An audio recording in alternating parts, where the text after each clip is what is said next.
Okay, I think we'll get started. So welcome to the final panel, and we have the hardcore remaining. We're going to take all our questions at the end for this session because we're slightly under pressure for time. So if you have a question, we only have 3 papers in this panel anyway, so keep your question until the end, okay? So our first speaker in this session is Joe Parslow, and Joe is working at the Royal Central School of Speech and Drama at the University of London, and he's going to talk to us on queer performance, protest, and the loss of queer spaces in London.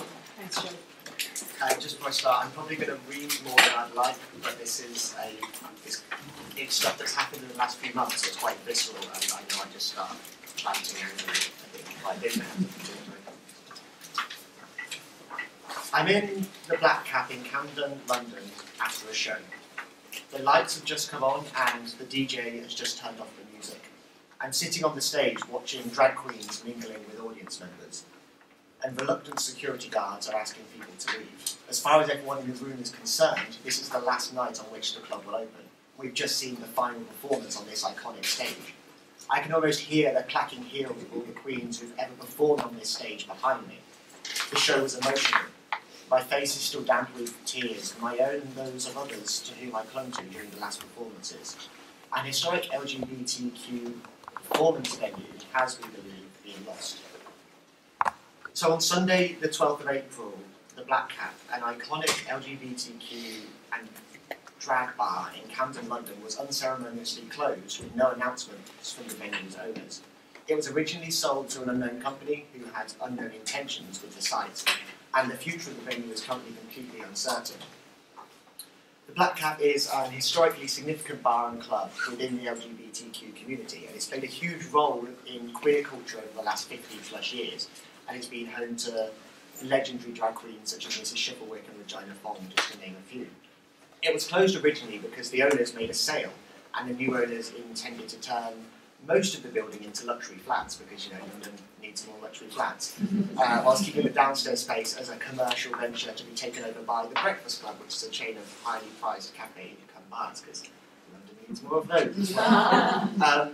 The Black Cap, however, was granted something called Asset of Community Value status, or ACV status, and that was appealed against by the company, and they actually maintained it. Camden Council made a decision to maintain that, which means that it can only be used as an LGBTQ performance space, which functions in the way it did before it was closed. So because of this, the sale fell through, and the original owners still have control of the space. But we have no idea, we can't get in touch with them. This company has an address in Jersey and no email address, and so we don't know what to do with the space, essentially.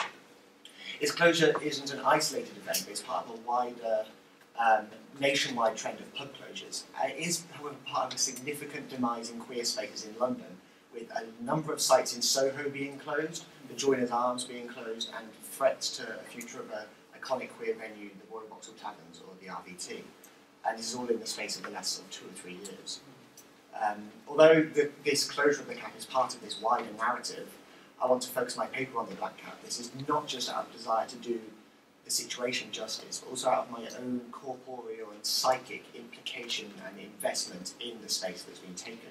So, full disclosure, I was a customer of the Black Cap. I worked there as a promoter of club nights and a producer of drag shows.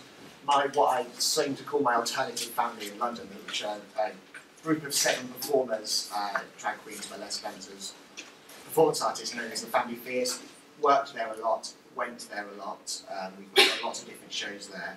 My partner, who's also part of the Family Fierce, a drag performer called Nev, was employed there as a events manager, and as such we spent a huge amount of time in the space working, socialising, getting to know the community who were there, living, making friends, and doing all those myriad little things that you tend to do in these public spaces.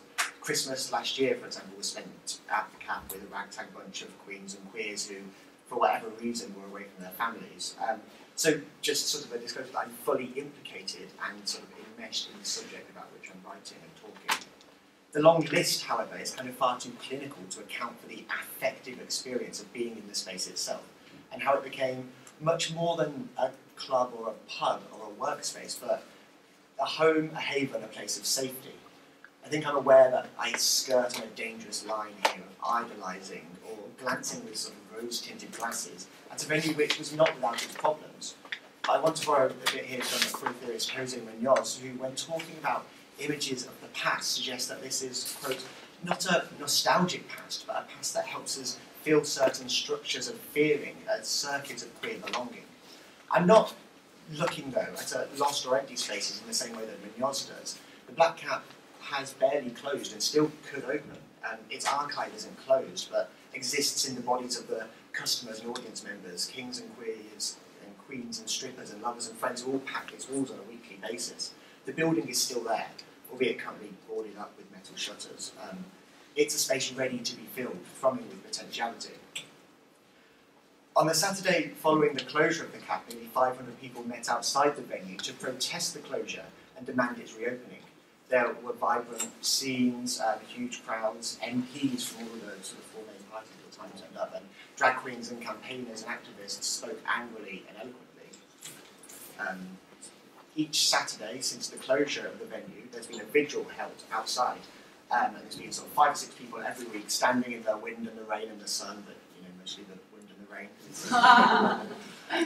And we've handed out leaflets detailing the closure. We asked people to sign a petition to get the space reopened, which has got nearly 8,000 signatures. And I kind of caveat petition, I find online petitions aren't, I don't know how necessarily how effective they are, but it's a good 8,000 signatures is a good indication of sort of at least the feeling and the sort of affective thought behind the space. But generally, that these vigils are about maintaining a presence outside the space and speaking to the public. So I've been present at a large majority of these vigils, and there's been an overwhelming sense of the importance of the place and its loss to the LGBTQ community as well as belong. So I've spoken to a trans street cleaner who nearly cried, telling me they didn't know where he could go now. A lesbian couple in their 60s who met at the Cap over 35 years ago. And just countless friends and acquaintances who have lost a space they felt was central to their engagement in their community. The closure of the Cap, then, has enacted a form of precariousness for the LGBTQ community who felt at home there. What was a solid space has suddenly been revealed as precarious and fluid in the hands of property developers and big business. However, in their recent text, Dispossession, the Performative and the Political, Butler and Athanasiou question what might the agonistic intercorporeality and conviviality of crowds assembling in cities day and night and protesting against their government's abuses of power mean for the enactment and the eventuality of the political? Now, I'm not, of course, suggesting a direct link between the sites of protest that are brought up in that text and the vigils outside the Cap. But what I do want to draw on is this idea of how the very precariousness, the precarity imposed on the LGBT community by the loss of their spaces is challenged by the continued presence of queer bodies on the streets. Here we can begin to question how a certain collectivity works to produce or to enact something tangibly political. The collective act of being for a queer body in a space and the interaction between these bodies allows for a re-articulation of precarity to something more effectually about longing, another quote from Munoz here, a longing that propels us onwards beyond romances of the negative and toiling of the present. This longing in the perpetual remains of queer bodies outside the space, or the debris of queerness in the wake of big business, if you will, speaks to a utopian desire for queerness that, again borrowing from Munoz, I use a little quite a bit, it should and could be about a desire for another way of being, both in the world and time, a desire that resists mandates to accept that which is not enough. So I move now kind of both theoretically and viscerally to talk more specifically about performance. I move to think about performance as I thought about the vigils before, as bodies in a space doing things. Now this sounds like a simple proclamation, but I think it's an essential one when we're considering the nature of politics and protest and queer performance in particular. Bodies in spaces doing things doesn't just refer to a body or bodies on a stage doing those things, but bodies in the audience witnessing that doing and engaging in doings with others and with one another by their closeness, their presence, their vital materiality in the space in the presence of performance. And Shechkovich proposes that queer performance creates publics by bringing together live bodies in the space And the theatrical experience is not just about what's on stage, but also who's in the audience creating community. She borrows here from Jill Dolan's understanding of utopian performatives, which quote, describes small but profound moments in which performance calls the attention of the audience in a way that lifts everyone slightly above the present into a hopeful feeling of what the world might be like if every moment of our lives were as emotionally voluminous, generous, aesthetically striking, and intersubjectively intense.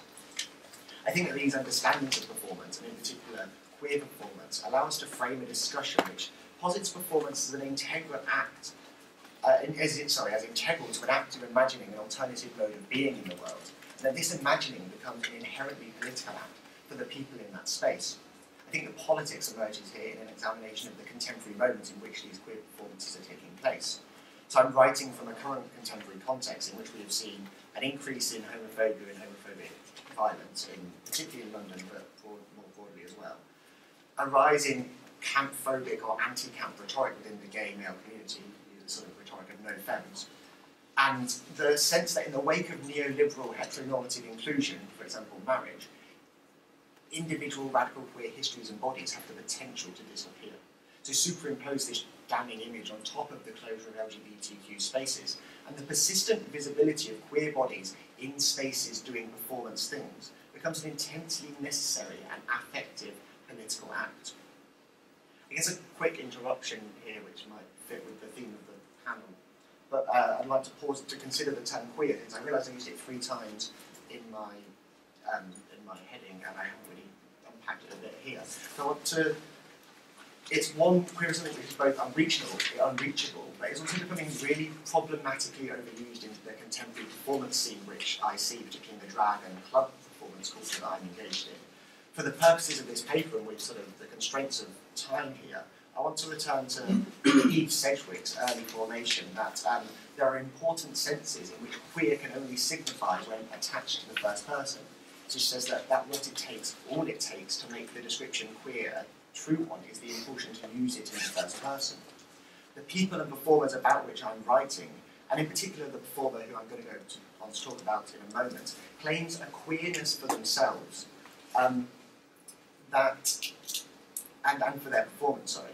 And although the depths and nuances of the term queer are ones which are far broader than this discussion has even begun to do, I want to move forward with this claim to queerness as a signifier of a political intent to resist dominant narratives of homonormativity which plague mainstream gay politics, as well as a political desire to challenge the structural and visceral experiences of homophobia within contemporary culture. So moving forward then, I'd like to consider a specific moment of performance by a London-based performer called Ruby Wednesday. Once again, kind of coming out to the group in this way that Ruby is part of another member of the family case. She's also my partner's granddaughter. So again, these bonds that are sort of tied in and meshed into, sort of strapped into this research in that way. Although in the performance I'm going to show, there's no direct reference to the cap, nor would I don't think that you would say that this piece was related to the cap and its closure necessarily. I read it as part of a discourse surrounding LGBTQ spaces and their closure and homophobic violence in relation to rights-based neoliberal ideologies in mainstream gay politics. The performance is called Once, Twice, 5 Times a Monster. It involves the artist covering a version of David Bowie's 5 Years before descending into a kind of aggressive burlesque routine with candle wax boards and excessive mess. So I just want to show a really quick clip of it here just so you get an idea of what I'm talking about. On my apron, copper head, there's some tiny children. It's black and the corner wrong. I think she would have killed them. The soldier rolling on fixed his head to the wheels of the Cadillac. Cop knelt and kissed the feet of a priest, and the queer threw up the sight of that. I saw you in the ice cream parlor, drinking milkshakes all along, smiling and waving and looking so fine. Don't think you knew you were in the song. It was cold and it rained, so I felt like an actor, and I thought of more. And I wanted to get back to your face, the way that you talk. I kissed you, you're beautiful, and now I want you to walk. We've got 5 years, what a surprise. 5 years, how come we've got 5 years, my brain hurts a lot. 5 years, that's all we've got 5 years. So come my eyes, like say the 5 years, what a surprise, we've got 5 years, my brain hurts a lot, come on.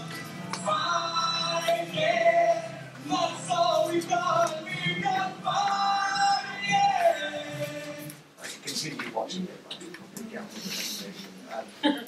but so yeah, that sort of gives you an idea of what, sort of I'm talking about. So yeah, I read this performance as a utopian gesture, a longing. Ruby's gestures throughout the section you've seen were grasping, her free hand constantly reaching and failing to grasp some unknown future. The gestural is important once again to Muñoz's understanding of queerness, in which queer utopia is a modality of critique, quote, that speaks to the quotidian gestures as laden with potentiality. Ruby Wednesday is constantly reaching towards some not yet here, a future in which we aren't surrounded by the failings of the now. Her grasp is laden with potentiality. She is living within the queer temporality of the gestural. In her gestures, we're reminded of a critical mode of hope forged on collectivity that maintains presence as a performance form of protest forged between the audience and performer. Despite the song's central focus, the discovery of 5 years left alive, 5 years, that's all we've got. The constant returning to we, the insistent demand of collectivity, draws the audience and performer to a moment of utopian performativity in which a queer future is glimpsed beyond a present moment in which spaces are closed and bodies are subjected to violence. And then the queer threw up at the sight of that. The excessive, messy, almost vomit-like finale to the performance is with Ruby aggressively stripping, throwing herself around the stage and covering herself in candle wax, and disrupting the kind of almost centred dignity that the first half allowed. Vomit has a history as a means of queer protest. It also speaks to the closing section of Ballant and Warner's Sex in Public, in which they discuss watching a live sex show in which a boy is force-fed until he vomits. They suggest this display of eroticism sits so outside of hetero and homonormative conceptions of privacy, intimacy and sex, as well as understandings of gay sex, publics and shame, that it opens up exponentially the very means and meaning-making by which queer modes of communality, intimacy, safety and support come to be. I read Ruby Wednesday's moment of excess in this thread as a moving beyond herself to enact modes of queer being and belonging which resist redemptive and depoliticized modes of gay sociability. With increases in homophobic violence and the closure of LGBTQ spaces, her queer performance work embodies a space of radical visibility which challenges the assumption that everything is okay now and that we're just like you and that this is genuinely an argument I've heard by mostly sort of middle-class gay white men. Like, why do we need to fight for queer spaces? We have so many rights now. I feel as comfortable in a straight life as I do in a gay one. These are the arguments that we're getting from sort of neoliberal mainstream gay agendas. I've argued then that the persistent and radical visibility of queer bodies doing things in a space, performers and audiences, protesters, activists and those attending vigils, becomes a form of performative protest which resists narratives of precarity in the wake of the closure of LGBTQ venues in London. I've taken a utopic glance at these moments of protest, politics and performance. I am, I'll admit, relentlessly and almost embarrassingly utopian in my critical thinking and writing about drag and performance and queerness. But there was also an anger and a disappointment in a neoliberal present in which queer venues are closed down in the name of profit. This paper then has cruised on the line between hope and anger, basking in a the glow of a horizontal queer utopia in which alternative systems of being, belonging and living have the potential to be briefly illuminated in moments of queer performance. I suggest, finally, that queer performance and the radical persistence of queer bodies on the stage and in the street, queer bodies in spaces doing things, embodies a means of performative protest which has the potential to engage in unexpected and unwanted ways with the present.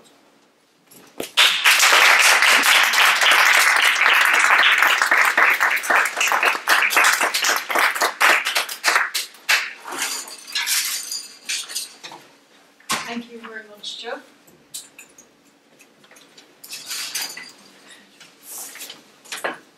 Our next speaker is Mary Roynane-Keane, who is an independent artist, and Mary is going to talk today on the subject of art and Alzheimer's.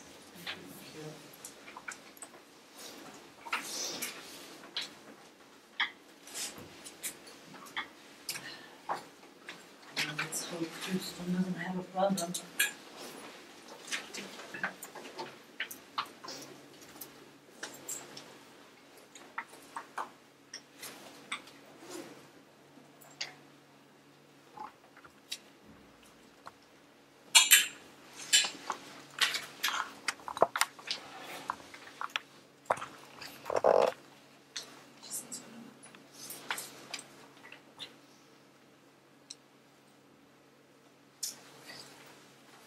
Hi, everybody. That's easy. I'm going to go off script because I want to get through the presentation. It might run over if I don't. Arts in Alzheimer's. Alzheimer's is currently very visible on the media, in newspapers. Dementia-related conditions also extremely visible to us, and paper proposes, to teach or not to teach is not the question. The question is why not teach everyone everywhere, and a way forward through an arts framework. I'm a Cork-based artist. I haven't worked a lot in Cork, but I have worked in some areas in community arts in Cork over the last 30-35 years. Mostly Dublin, the north of Ireland and abroad, and I didn't expect to find myself back in community art until recently, 5 years ago. And the reality, I expected to be here for 2 years maximum and return to my job. But it went into 5 years when my mother was diagnosed with Alzheimer's and my father needed some assistance. And I'll just give you some brief background. I did a mature student's degree in 2006 in UCC. I'd studied music in another lifetime and worked in music all through my life, in commercial music and in sound art design in theatre. And 2010, I began working with a Canadian dance company in Vienna, and we worked extensively in dance and theatre, or not theatre, with theatre as so. And then the diagnosis came, and I had to take a leave of absence to come back to Ireland, and I discovered that there was no qualification required by family members who went into primary care positions, whereas external carers had needed a qualification of a FETAC level 5. Our therapists, medical practitioners all had to have their qualifications, and it was pretty shocking, really, because you're actually handed a patient with a very compromising condition that's in decline and deteriorating constantly with absolutely no qualification and very little advice. I did travel through the usual areas of Alzheimer's Ireland and UK and the United States, and the material I was given was pretty much theoretical. I also discovered at that time, and it was pretty shocking, and one sit-down meeting with Alzheimer's Ireland, that there were two files, the nice file and the not-so-nice file. that's pretty disconcerting, and I took a lot of offence to that, and decided that I'd go on a journey myself, and as Peter said earlier, a response and an ability, because I had a lifetime of tools in music, not in art therapy. I had just recently had my degree in drama and theatre studies. There were quite a few tools available to me, so I decided to explore that. So that was my response, and that was my ability. And alternative spaces, interruption and reinvention, really, and this topic, and I have to thank Roynane for inviting me to do this today, really, encapsulates my whole life. 2 years turned into 5 years. That's 5 years now, and still going on. And so, I basically stumbled in the darkness for quite some time with my mother, and discovered by accident some really interesting music therapy methodologies. And despite the visibility of this condition, I found that there were very few places I could go that didn't cost an awful lot of money, 70 euros an hour in places, and once a month if you were subsidized, no continuity. So I basically started doing this therapy with my mother at home. And I found, to my great surprise, that there were, I'll just shift down there, that my own home was a theatre in itself. I wasn't going to be painting flowers with my mother. She was an extremely intelligent woman, and she still had quite a clarity at times and would vocalize her objection very clearly to if you started painting flowers with her and doing childlike art therapies with her. So what I did really was I turned my house into an indoor and outdoor art sensory garden on the outside and the inside. And I'll just quickly go through. There's my kitchen. We came from a house of music, and we engaged in music, which was her love. We had a pre-production. We made every day all the props for each day's theatre, because every day was a piece of theatre that had to be explained, that had to be processed. It wasn't boring for her. It empowered her. We walked, talked, and touched and smelled in the garden. We did this ourselves. These are already established music therapy methodologies, but nobody within the system, political or the HSC, ever gave me any direction towards this type of facility or service. And this is the woman that inspired me all. This is my mother, Mel. And she would, when people spoke to her in a childlike manner, she'd say, "I know what I bloody want to say, just show me things." And you show her things, and it would remind her. And she said, it was like a noisy fog. Sometimes it lifts, sometimes I can see and hear. Most of the time, I can't. And she came from a house of music, so I decided music therapy was the route to go with her. Because when she lost geographical memories of people in various different parts of the world and country, we found songs that had the names of those countries or those areas, and she immediately, it became a memory trigger. So I began to document this and invite people to the house, as they always did, young and old. This is my very messy kitchen with a house full of musicians, and this is out in the garden at night time. And we gathered and sang. And we had done theatre in the house in community arts before that. And it was always a place of rehearsal. If, as Eileen said, in community arts, it's all about, offering something and finding a way forward if funding isn't there. I did that, and we rehearsed at home. This was the Lunula project. I had experience in conflict resolution, and I was commissioned by the Cooperation Ireland during the peace process to write pieces and perform them with groups of musicians from the north of Ireland, from Dublin, and from Cork. And we did this on a limited, very limited fund. Resources were limited as well. And I found at this point with my mother, resources were very limited too, unless I was prepared to pay privately. So I drew on my life in community arts, people and performance. I brought people to the house, as I said earlier, funding it was an issue, but it wasn't the ultimate one. We found a way forward. I tried to engage with political people who listened and almost spoke about art as if it was an exotic other. Painting pictures, putting CDs on. There was a surface response to it. Now, the purpose behind anything in this paper is lived and real experience, keeping people at home for as long as possible. Medical practitioners offer drugs to tranquilize. It's a very slow journey with Alzheimer's.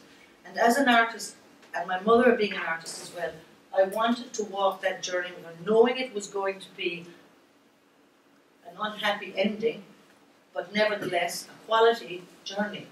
And I think everybody who stands on this planet and lives and breathes is entitled to that dignity. And artists are coming out of universities constantly, highly educated, highly skilled, and I hear them in my own art community, here and abroad, saying, we can't get regular work. This is an epidemic where dramatists, musicians, visual artists can present skills to people like me who, I mean, as an artist, I see myself as a carer now. If I had my own tools, but what if I didn't have my tools?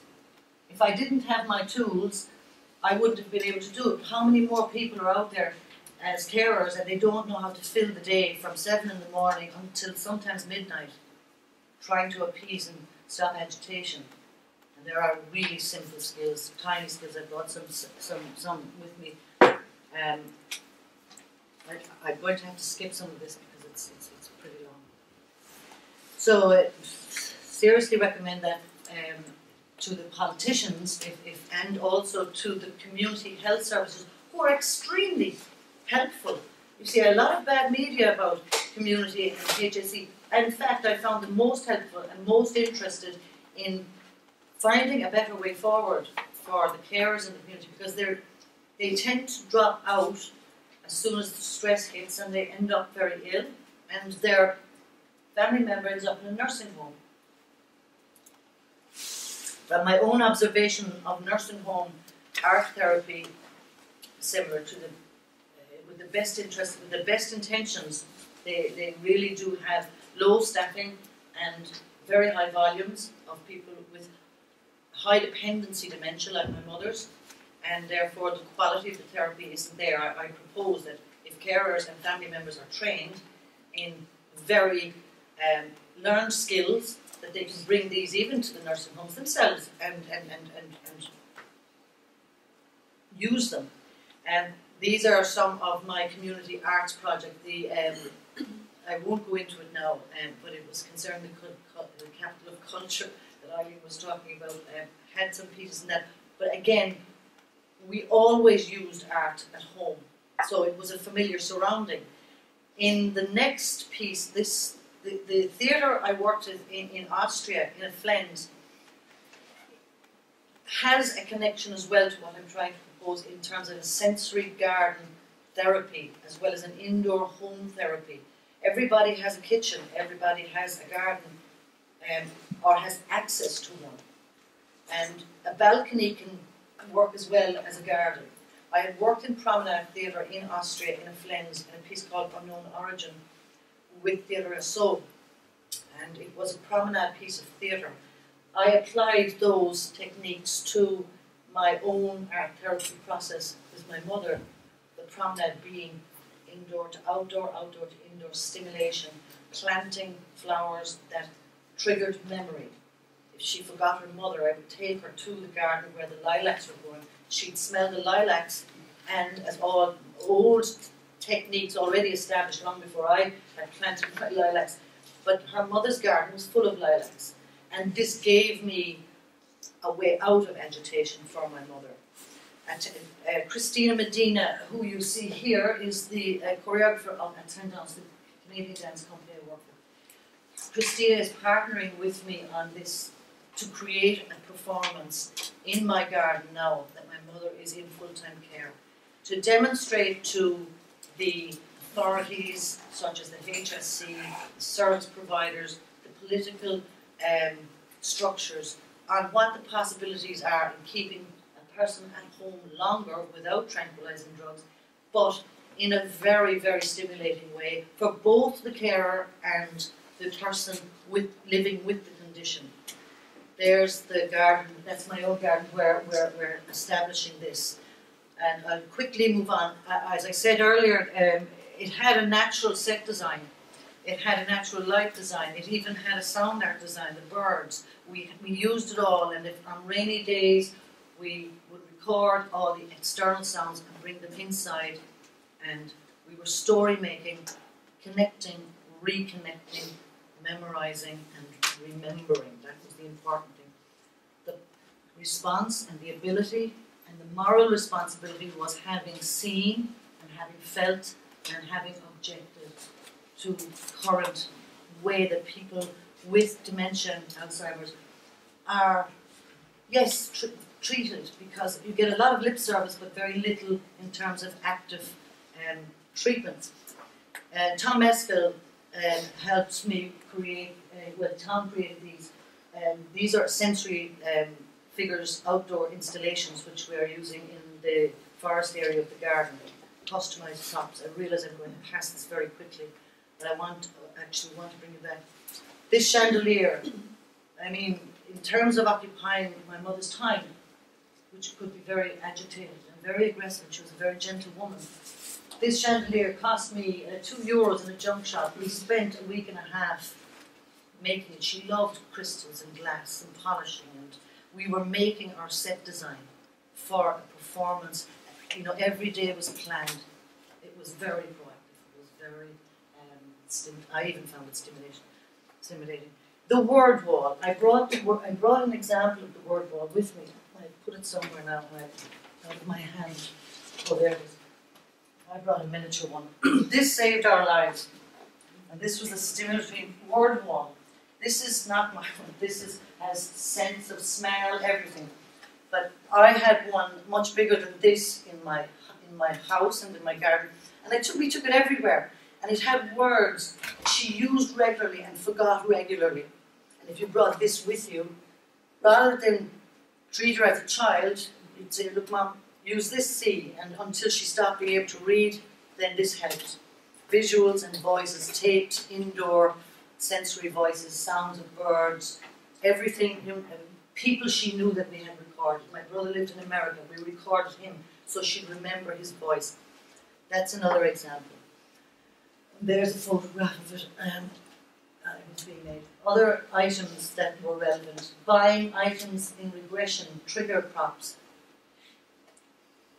She regressed back to the 1960s and 50s, but there's no point in bringing somebody with Alzheimer's into the present, or correcting them for that matter. It's really not a wise thing to do. You go back in time with them. I suggested this to the local resource centre, and they were quite happy to facilitate, you know, in coming in and showing these tiny techniques to people. Other carers, one carer who was younger than myself, who is now in the late stages of terminal cancer, and I'm not a medical person, but stress-related illness is very common in carers who have, you know, not so great support. My house then became a sensory house, a sensory colour, touch, taste, inspired by a place in Philadelphia that I found really amazing many years ago, a Please Touch Museum. And you encourage touch, and you encourage colour and texture. This is one of the chandeliers in the making. I mean, my overalls. This was a daily project, and one of the my very poor attempt, Hopeless Harriet I called her, that Tom was very impressed, but I know he was being very kind when I showed him this. And we made it happen every day. The result of art in Alzheimer was a very ill woman, very happy and very stimulated. It might last 2 minutes, it might last a whole day, but quality and dignity of care, explaining when my son was married, what exactly, talking about the big hat days. I did and at Galway races. This is my big hat for my son's wedding, not the Galway race. But I made a performance out of it for my mother. She thought she was at the wedding, so we, this was her big hat day. So we explained that way, and we made a performance out of it in theatre. And there we are. There's me and my big hat day, and there's my brother and myself at a pre-wedding theatre performance. And how, basically what I'm saying is how productive art is. I'm very proud. I would never have imagined I would have been so stimulated by this journey, because it's so far removed from my background in art. But I'm very proud of what art could actually do.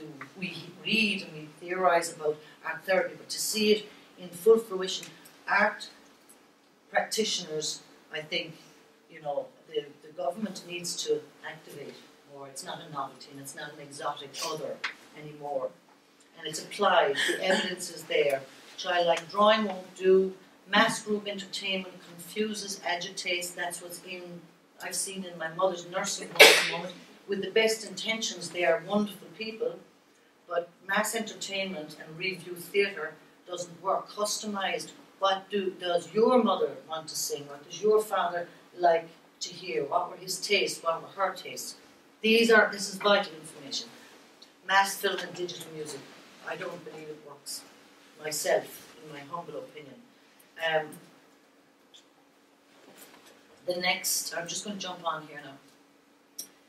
Short-term connection and group exposure, despite genuine best practice, it isn't.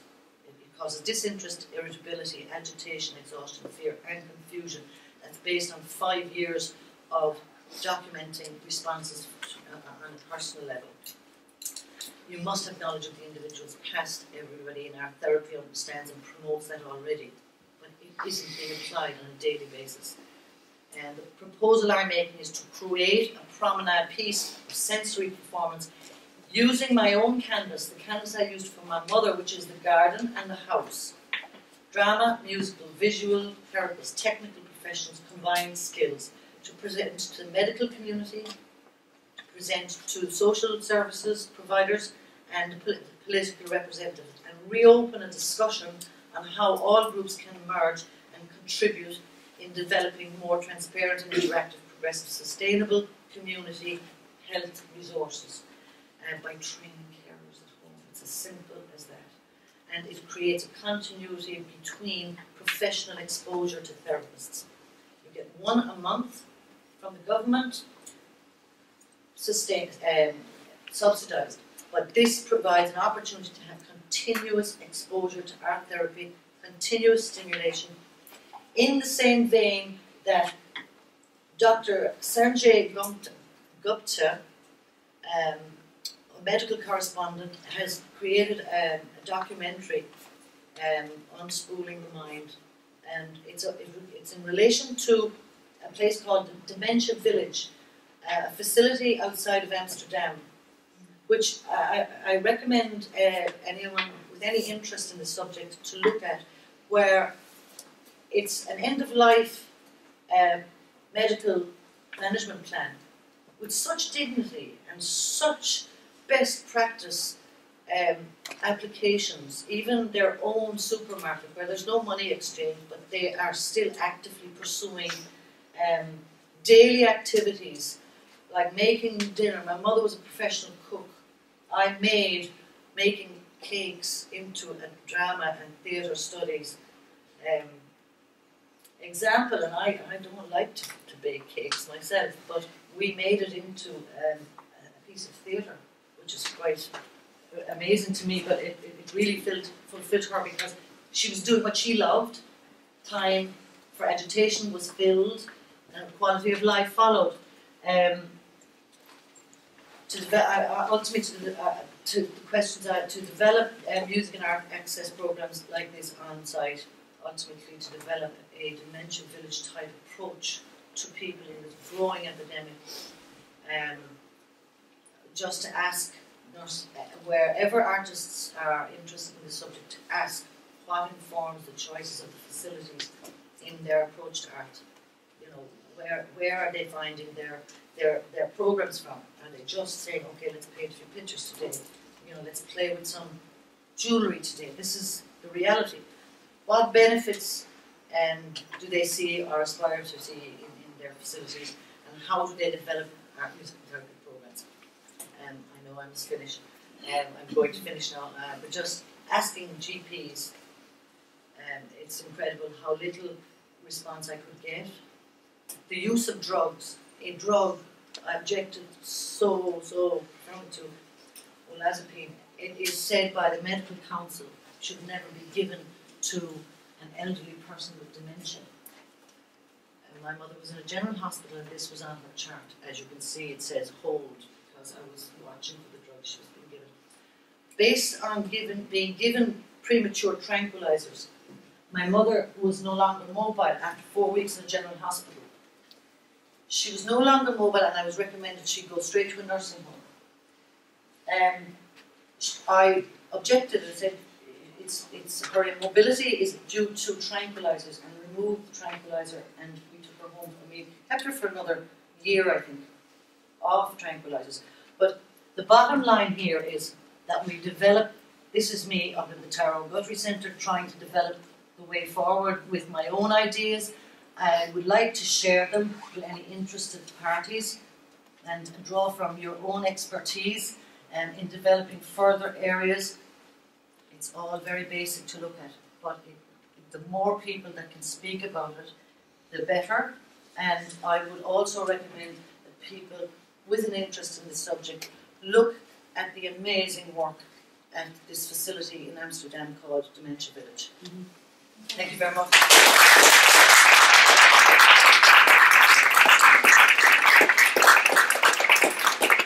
Thank you very much, Mary, for that absolutely fascinating presentation. I'm sure there'll be lots of questions.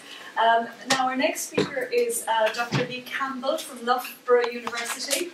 And Lee is going to talk to us today on cinematic interruptions, intermeshing cinema, live performance, slapstick and technology. Thank you.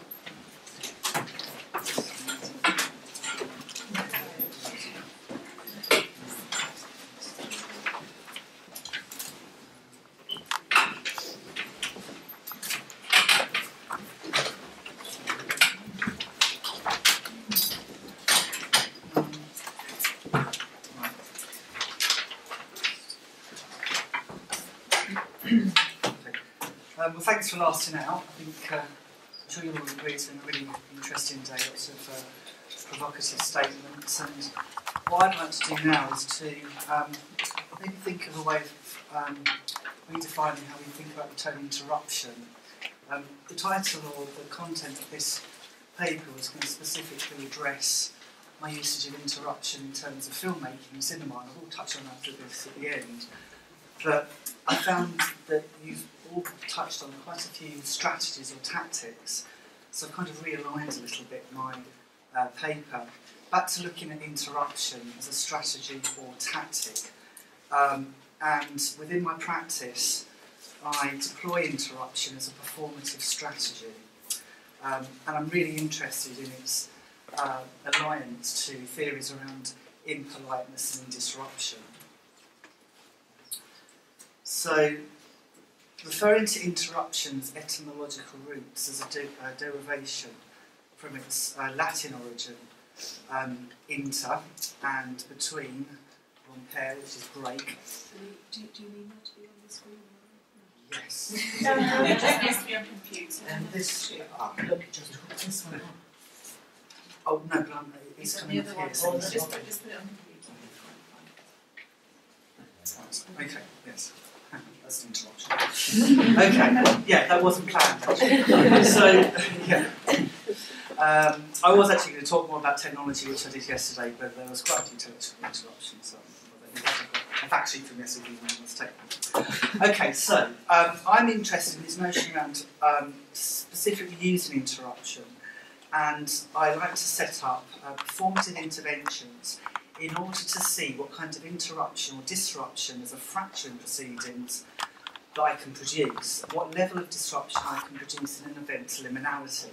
So I really like this idea around the etymology of interruption, being this notion of break, and then this notion of between. So between something, the start and finish of something, at what point can you, what can you do in terms of fracturing what happens, provoking these kinds of breaks?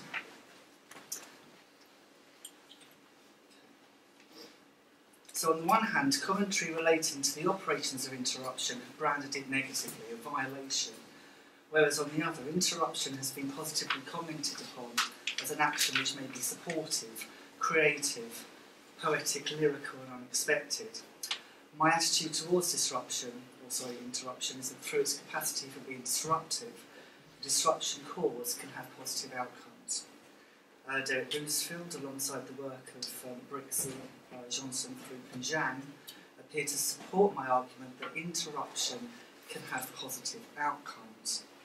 They propose a theoretical framework to explain how interruption can have a positive dimension, but claim there is little understanding how interruptions can be exploited for positive outcomes.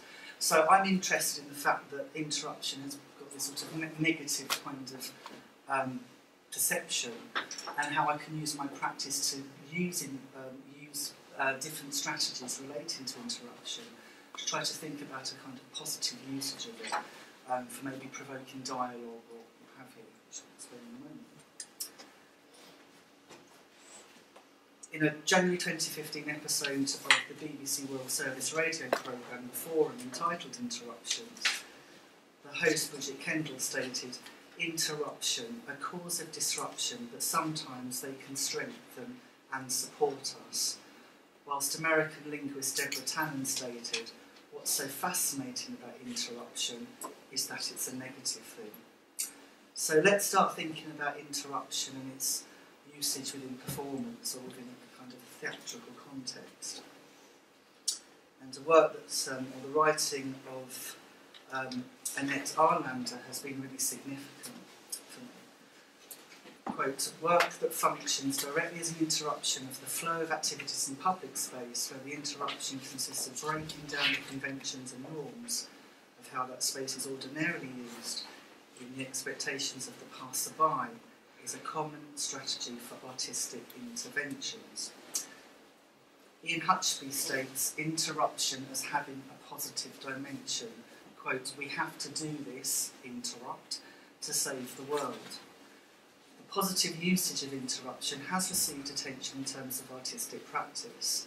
Quoting Orlando again, "An interruption in the flow of events can be a creative strategy in many ways." So Orlando talks about interruption of public space and the passer-by, but I'm particularly interested in the notion of interruption not only in public space, but also amongst a different kind of an audience, an assembled audience, an invited audience. I could cite Force Entertainment's work, Bloody Mess, can be described as a performance that consists of a series of ruptures and interruptions, and more emphatically their work And on the 11th Night, aka The Kings, by Forced Entertainment, in which the storytelling structure has a rule where anyone is allowed to interrupt and change the story. So they're inviting interruption. It's not this thing that just happens. There's an active usage of it by the work's protagonists. And I'm sure many of you may remember, DV8 created a performance 3 years ago called Can We Talk About This?, which contained a planted heckler as one aspect of the performance. The performance, I think, was dealing with issues around Islam and Islamophobia, and I think it's odd here that the Guardian reviewer Michael Billington found this heckle, this interruption, as counterproductive. Surely the comment was designed to provoke self-critical awareness, or was Billington in attendance with his mental faculties on pause? So I'm also a bit unsure about this item. I don't know, because in terms of the interruption, whether it was just this one-off that they planted for one particular performance, or whether it was designed as, you know, as an integral part of the performance, however many times it was performed. So if anyone has the answer, please let me know. So in terms of my own work, I'm going to refer to a piece of work where I've actively utilised interruption through the notion of heckling. And a previous example of that was in a work called Contract with a Heckler, whereby I assigned a contract between myself as a speaker and a planted heckler, which was predicated entirely on the moment that this friend of mine, the planted heckler, acts as a planned interruption, as a means of exploring how an audience will react to not just listen to theories around heckling as a form of unannounced and unexpected interruption, which was the content of the paper that I was giving as a speaker. So I was basically going to give out all the theory and the contextual and historical and philosophical framework of heckling, but this interruptive moment that was planned would be to see how the heckle or the heckling, the interruption, would operate in practice. My heckler is neither an audience member nor a person officially advertised as those addressing an audience. Their status is liminal. Gatecrashing the spotlight of those being listened to whilst maintaining a presence amongst an outraged public who give him his name or her name, the heckler, unfettered by politeness and social protocol, illustrates Judith Butler's ideas surrounding verbal and non-verbal language, so through the body's potential to cause a person harm, whereby in her work Excitable Speech of 97, she refers to the injurious nature of language. Despite his antisocial behaviour, the heckler may express the opinions of others around him, who dare not criticise the named presenter. Thus the heckler is one in the eye for over-politeness, whereby being too polite is a negative. The heckler may even be congratulated by those ashamed of their lack of nerve to heckle. But the heckler is not looking to make friends, but to recruit allies to bring shame on those presenting. I argue that the heckler, a person who disrupts a performance, speech, public address, any kind of theatrical moment or performative utterance, should not be pushed aside because of their attitudes and actions, but as a metaphorical figurehead of impoliteness in the name of the democracy, in the name of the democracy of free speech, should be thumbed up for discussion. Whereby philosophies of impoliteness as a behavioural activity have been attacked by some within the field of pragmatics and social linguistics as deviant and to be avoided. Geoffrey Leach, renowned for his politeness principle, goes so far as to say in his book, minimise the expression of impolite beliefs, maximise the expression of polite beliefs. But as John Culpeper in 2011 in Impoliteness Using Language to Cause Offence, I think this statement is really provocative. Impoliteness is assumed to be an unfortunate behavioural aberration, and as far as language is concerned, it is the nasty scum on the margins, but actually it has great social importance and interpersonal significance. So my admiration for the heckler's embodiment of impoliteness may just be the tip of the iceberg, surrounding the contemporary social interest in the whole territory of impolite behaviour as a means of looking at the construction of social relations. And it was actually quite interesting that Joe was talking about conviviality, and I'm interested in sort of the opposite end of conviviality. And impoliteness is a way of kind of getting at an antagonistic version of impoliteness, or conviviality. So, back to the old contract with the heckler. So I start speaking my paper, I start giving out all this, all the theories and all the theory and the philosophy around heckling. And the interruption, I didn't know what was going to happen. I didn't know when the interruption was going to take place, what kind of, basically what was going to happen. And I think this piece of work really speaks about practice, because I can talk about interruption, but I'm really interested in not just on a theoretical level, but also on a practical and kind of emotional ramification, or the implications of, experiencing interruption. And I felt this great sense of anxiety and stress and pain of not knowing what was going to happen. Sure, this was a friend of mine, but I didn't know what they were going to do. I thought it's probably going to be something quite light-hearted, maybe a bit of a whistle, or fall asleep, or boo, or chuck a banana at me or something. But I didn't know. But that anxiety and that kind of tension, I think, was sort of interesting of a kind of emotional consequences of experiencing interruption firsthand. So the actual heckle involved the planted heckler organising a security guard, a real security guard that she actually got from Gravesend, not someone that she'd, not an actor, organising a security guard to remove me from the room where I was. So this moment happened, and I led off, and I sort of had a bit of a joke with myself and said, "That's a bit dull, was that it?" sort of thing. I thought she was going to, do something a little bit more violent. But no, that was it. But she kind of set herself up a bit because my paper was sort of scribbled with notes and, hard to read, only that I could understand my scribble. And she decided to come and sit back down and read the paper, but she couldn't. She got the slides in the wrong way round. The audience were getting really pissed off. So bring Lee back, you've ruined his paper, how dare you? And the irony is that it was all about heckling and interruption. So that was really, really interesting. So I came back in the room, not knowing what was going on. I came back in the room after about 10 minutes. She was clearly in a state, and I said, right, I'll take over now, and of course I go back and everyone's happy. But it was, in this work was when, I think the most interesting part was in the Q&A session. There was a really heated and uncomfortable altercation between various members of the audience. One of the audience members was Farouk Sultani, and he was present through the time of the production of this work. And I use his appraisal of the work to underline how my usage of interruption and its operations relating to the concepts as seconded by Sultani include discomfort, disruption, inappropriateness, impoliteness, what's acceptable, and the politics of surprise. I'm just going to read out his just short appraisal, I think it's really provocative. The power structures of documentation and the presentation of knowledge, being in that room, were very uncomfortable, extremely uncomfortable. I really enjoyed it, the discomfort. After a while, the discomfort gave way to, that's interesting. What is happening is clearly an act of thought.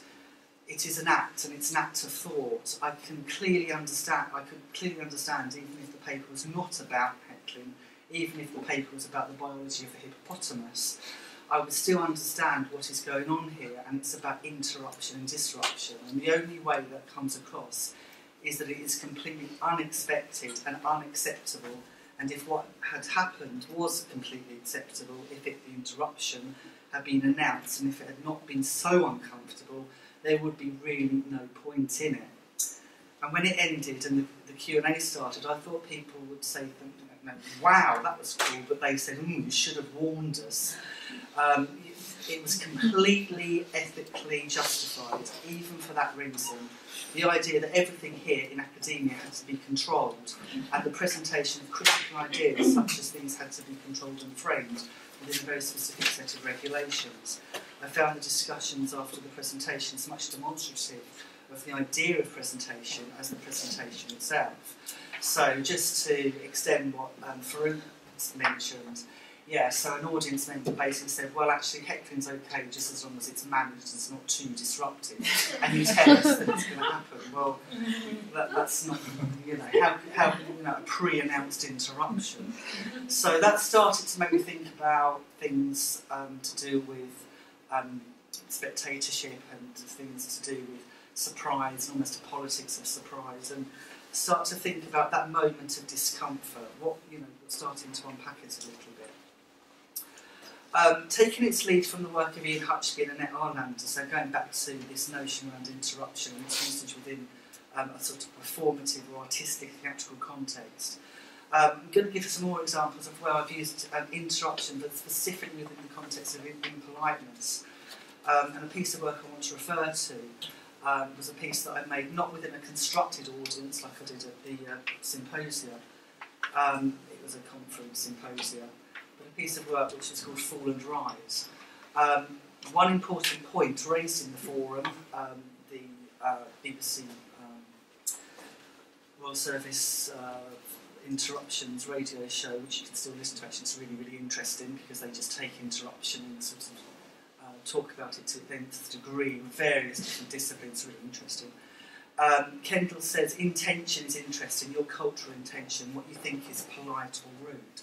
So that's something I'm really interested in about politeness and impoliteness, and it's a reference back to you know, it's the cultural ramifications of thinking around impoliteness. Being impolite in Britain has a long history, a long tradition of being represented in the cultural arts. I'm not going to go into that right now because we could, you know, it's a whole other spiel. But interesting that Sarah mentioned humour, huge in terms of my own research. Forms of satire, irony, blue, bawdy have intersected with the visual and performing arts, fine arts, theatrical arts. For example, here, Rue Britannia, British comic art at Tate Britain in London in 2010. Very, very interesting, dealing with rudeness and impoliteness through humour, through kinds of different satire. But for me, it was actually pretty disappointing. There was no kind of reference to performative modes of thinking or participatory modes of art practice. A surprising omission, given the fact of artists working very much in a kind of, I suppose, a zone of impoliteness, a performative and a participatory mode of practice. I suppose contextually within Britain, Mark McGowan, Bedwell Williams, Marvin Gaye Chetwynd, Richard Nietzsche, etc. And also their US counterparts, such as Michael Portnoy and Michael Rakowitz, who use comedy and humour methods to generate what they may describe as rude or impolite, interruptive behaviour. Rakowitz has actually claimed his practice as a failure of manners. So this piece, which so this was all about interruption, all about the different sounds going on. Fall and Rise 2008 made use of a popular, I don't know if you can hear, have to shout out, being interrupted by the own sound. Fall and Rise made use of a popular cultural reference, the TV character Reginald Herring's dripping off scene in the opening credits of the BBC television sitcom Fall and Rise of Reginald Herring, in order to deploy the act of stripping off in public as a one-off live audience participative performance in order to attract the attention and provoke the participation of an assembled audience, passerby and the news reporter, through its usage of interruption, humour and impoliteness. Stripping off in public for some is considered rude and socially unacceptable. Fall and Rise plays upon the British notion of impoliteness, cultural stereotypes of the British as being polite and conservative, and operates within a genre of contemporary art practice dealing with impoliteness in a culture, British, where certain bodily habits such as farting, burping, pissing in the street, etc., are frowned upon. And interestingly, in other cultures, these activities are less stigmatised. For example, in many African and Asian countries, men habitually take a piss in the street. This is not exactly considered good manners, but tolerated. The government only officially banned pissing in the street in India a few years ago, and while this took something off the stench in big cities, hardly anyone cares in the rest of the country. In most European countries, mothers think nothing of letting small children piss in the street and of encouraging them to do so. So I was interested in this particular work of thinking, what can I do to set up a sort of a notion of interruption and impoliteness, but to think about this way of dealing with all these different kinds of audiences. And even though I had all these people responded to this advert, for me, the real interruption happened with the passerby that you don't get in this documentation. The people that are walking along and casually glimpse upon it, and then what happens there? They become the witness through the glimpse, not necessarily being an invited audience member. Now I'm going off on one, but I'll try and wrap up a bit. Fall and Rise begins with my army of Regis marching onto a section of Whitstable Beach, so it was part of an advertised performance festival at Whitstable Biennale. I instruct the volunteers to be as loudmouth and as flamboyant as possible. We stand on the seafront and the Regis join me. We strip, wait a few seconds and then run into the sea, soak up a bit of sun and the crowd are cheering, and then walk back onto the beach slightly cold from the seawater and slightly embarrassed by being starkers. So I think the emotional implications of what I was doing was really important in this work, because you know, I thought, there'll be nothing to it, you know, having a strip in public. But I was very self-aware of actually having to do that as an activity. And so aware that I thought that everybody had done the strip, but actually, clearly the documentation proves otherwise. Fall and Rise was entirely dependent upon my ability as its protagonist, and even though I was kind of, I suppose, working within a preset model of interruption, which was obviously the reference back to the television scene with Reginald Perrin, it was still a moment that I still needed to deploy an engineer. Performance documentation here, specifically this one, not only provokes my own memory and aids my self-reflection of the event, but it served as a tool, as a third eye. And as one of the strippers, I had thought at the time that everyone around me had gone full nude in the spirit of the reenactment. You know, this is your chance to be, you know, slightly exhibitionist, to be a bit, you know, beyond the social norm of what you normally do. I was indeed caught up in the moment, and the subsequent documents of that moment contradicted my version of events and revealed the reality of the situation. That some performers kept their underpants on, causing one audience member to remark that only goes to prove the prudishness of some people. What comedy killjoys. I'm really sorry for the interruption, but could you come to your conclusions? Okay. Because we're under pressure. Yeah, fine. Thank you very much. Okay. Thank you. So, all right then. So, yes, I wanted to talk a bit about my work with filmmaking, because cinema, I haven't really got much time, but I'll just go into it a little bit. So, I've made, just 2 minutes, is that okay? Yeah. Okay, so I've been making some work for about the last 10 years, which has dealt with creating kind of audience participatory actions using generating recordings, either of themselves or of me. And I'm really interested in this book by Sarah Atkinson, who talks about emerging cinemas and engaging audiences, and she talks about a kind of an experiential form of cinema, an emerging cinema called mobile cinema. And Bluetooth Cinema was a live audience-driven, participatory, handheld, portable cinematic experience where video recordings are produced and exhibited on mobile phones.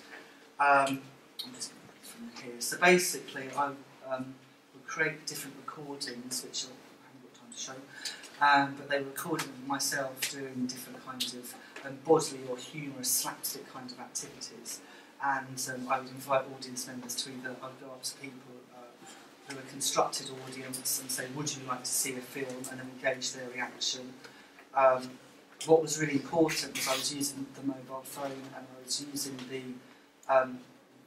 performative moment, the performative event, to show the work on the screen. So I would make the work using the mobile phone, so it would become the apparatus of production, but also of its and editing as well. So I was really picking up on the simple, easy to use. I'm actually a bit of a technophobe. I don't really like technology, to be honest, even though I'm working a lot with it at the moment. I actually thought the simplicity came through the complexity. So it would operate in both of terms of being a document, but then also being this sort of live thing. And I've played a lot around with that. I've Bluetoothed the movies to other people, so then you kind of get into this whole kind of file share through a constructed audience, but in terms of interruption, I'm just about to finish, to search for devices to an unknown or invisible audience, because I think on most phones you get that option to search for devices, and I'd send random strangers who I wouldn't know the movie, and they would receive it. I'm going to have to fast forward it, a bit of a reference here to happy slapping, notion of taking a recording. My work's very, very inspired by slapstick. That slapstick obviously huge in terms of interruption in the body, but just unpacking slapstick as a kind of real life slapstick, real life violence. It's not television entertainment. This is people actually really slapping and hurting and sometimes killing people. But that's really, really interesting in terms of the document and recording, and actually aspects of criminology around the document. I'd love to have gone into happy slapping, but I've gone off way too much. And then the work actually then started to go in about instructions and then getting people to respond to sets of instructions with these recordings. Playful to the painful, yes, it all starts quite convivially, lots of humour, everyone having a bit of a laugh, and then it all goes a bit wrong. It becomes that they do these different instructions, the audiences enact different kinds of instructions using their body, and I'll be really interested to see that moment where there we are, so she's basically recording the work to then send file share via Bluetooth. I'd be interested in that moment where it starts as this sort of jolly bit of light entertainment fun, and then there's that tipping point, there's that threshold where it becomes slightly, well, this isn't funny anymore, and seeing who keeps with that work. And unfortunately, I've actually had to stop the work because everybody, well, most people nowadays have Apple iPhones, and Apple doesn't allow for Bluetooth file sharing. So, really interesting that my work has been made redundant through the commercial decisions of one company. And I thought, well, I could either use M&S or other kinds of ways of file sharing. I thought, well, no, I think it's interesting that technology or things have a lifespan, and sometimes you just have to say no and then move on. So, that's it. Thank you very much.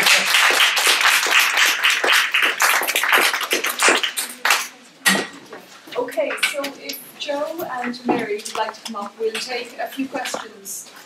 We're under a tiny bit of pressure for time because we have our keynote lecture just after that, and then we have our performance. So, however, I'm sure there are lots of questions. Just speak up here. Sorry. Joe. Sorry, there you go. Okay. My question is just for Joe. I don't know, but we have a phenomenon in Ireland where we have these, in cities, these massive big super pubs, and basically everybody goes out on a Saturday night and the bar closes at 1 o'clock, and there's a dress code to get in there, like you have to wear shoes, there's a particular way of going and attending these places, but what you find is that at 1 in the morning, the streets become like carnage, you have people up on cars, you have people, bawdy, just words that came up there that you were discussing, bawdy, buffoonish, fop, all those kind of bigger, more kind of larger life emotions. Now they put it down to alcohol abuse, but just from what you had been talking about these social spaces or these spaces for being or a way of being in a place, do you see the closure of places like the Black Cap feeding into that kind of oppression of everybody and almost like that it's diluting things down so that there's greater overspill? Yeah, I think that makes sense. I mean, the sort of discussions around these closing of these queer spaces, these LGBT spaces, is that we had so few spaces in the beginning, and that if these were these safe spaces in which people could go and be, not be themselves, but perform part of their identity that they did not feel comfortable performing elsewhere, then if they don't have those spaces, then where do they have the chance to imagine, to perform that certain imaginary? And so I guess it is about, I think the loss of spaces is an indirect form of oppression and silencing those different ways of engaging in the world. In terms of sort of the overspill into the street, I mean, the contemporary situation is that, say particularly in London, is that homophobia is on the rise, and it's unequivocally, in the last 12 months, there's been reported cases of homophobic hate crime has gone up by 30%. And I don't know anyone in my extended network, which is quite large, who hasn't had some form of, I could count, don't think a month's gone by where I haven't had someone shout at me or chase me in the streets in the last 2 years. And so forcing people out onto the street forces people into situations of violence and danger fundamentally, and it's almost a black and white issue that this overspill into the street puts people in a space where they are more likely to be abused. Yes. Is that horrible term, isn't it? Straight acting. Well, yeah, that's the other, this kind of call for people describe themselves on gay social media apps as straight acting, or say, no femmes, and this, no effeminate men. They don't want that. and that's sort of that's kind of an internal within the gay community. It's kind of internal policing of bodies and different ways and sort of alternative ways of being.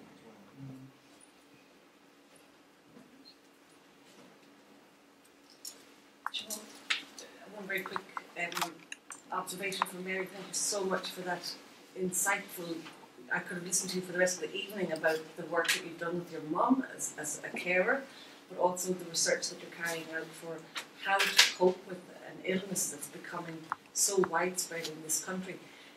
Just for your own information, there's a student here in applied psychology, Mary Galvin, is in her final year of her PhD in digital arts and humanities, and her area is the potential of digital media to enrich the experiences of and explore the relationship between memory and identity. So if you wanted to email her, I'm sure she would have huge crossovers with what you've shown us this afternoon and what she's doing in applied psychology here in this. I'll get that email from you. Actually, I forgot to show you how to bring the outdoor indoor. Yeah. If it's raining, Peter was talking about the climate in Ireland. So it doesn't matter, you can bring it indoor and recreate it. So I just brought those pieces to show you how that's done. Thanks, Siobhan. I just on a very personal note, my father has Alzheimer's and he's in a home now. But the level of so-called activities is just appalling, and they do things. It's actually cringe-makingly embarrassing. They do things like the Barney cartoon for children. I love you, you love me. We're a happy family. It's at that level, and it's actually really. I find it very undignified. And if you're in the situation of caring for over a long period of time, you actually can learn to read the signs, even though there's no communication of frustration. Yeah. My mother would look into my soul. There are triggers that say what the feeling is when that kind of. Because treating those people like children is not the answer, really, at all. No, but that facility in Amsterdam is worth looking at. Yeah. As a starting point, But getting the government or whoever, the health service, to recognise the need for... It was the nursing director in that facility in Amsterdam. Yeah. She actually makes the comment in the documentary, that her mother had become ill, and she said, God, I wouldn't want my mother coming here, and she was the director of the nursing home. So that was her point of departure from that whole structural nursing home attitude, and this is how it began. It's outstanding. Great, thank you. Any other? Yep, okay. So we just finished there, and we thank again our three speakers.